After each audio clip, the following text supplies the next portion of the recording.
Ndagushimiye ko uri kunyumva.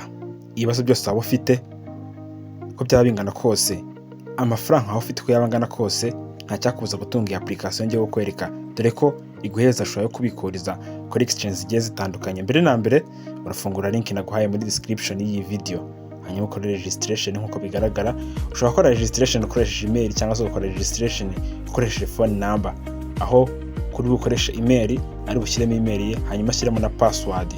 Iyo password igomba kuba password iri strong, hanyuma ukande kuri sign up, hanyuma urindire kifunguka. Urabona ko aguhereza amahitamo, ushobora gudepositinga cyangwa se gushora amafaranga, cyangwa se ugakora ku bintu biri free. Kuri bukora ibintu biri free ku munsi ahabwa 0.5 by'idolari, hanyuma ku washoye 13 ku munsi yunguka $4. Dore task ya mbere ukora ku muntu utarashoye, you can't complete, winjiza $0.5.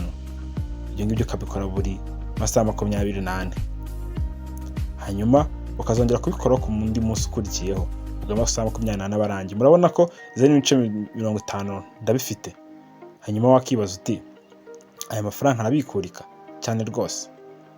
Urabona ko kubikura amafaranga ari ku $2.7 niryo dolari ushobora kubikuza, hanyuma ukabasha kuba wayashyira kuri exchange zigiye zitandukanye naberetse, yaba OKX cyangwa se Binance. Kanda subscribe kugira ngo tujye tubana kuri business zigiye zitandukanye, kuko iyi YouTube channel iragufasha. Hanyuma wakibaza abashaka gushora bashora gute? Urakanda hariya hasi kuri mi, hanyuma ukande kuri recharge. Urahita ubona akantu kameze gutya, ukopi iyo link, hanyuma uyijyane kuri exchange nababwiye, yaba Binance cyangwa se OKX, kugira ngo ubitse amafaranga.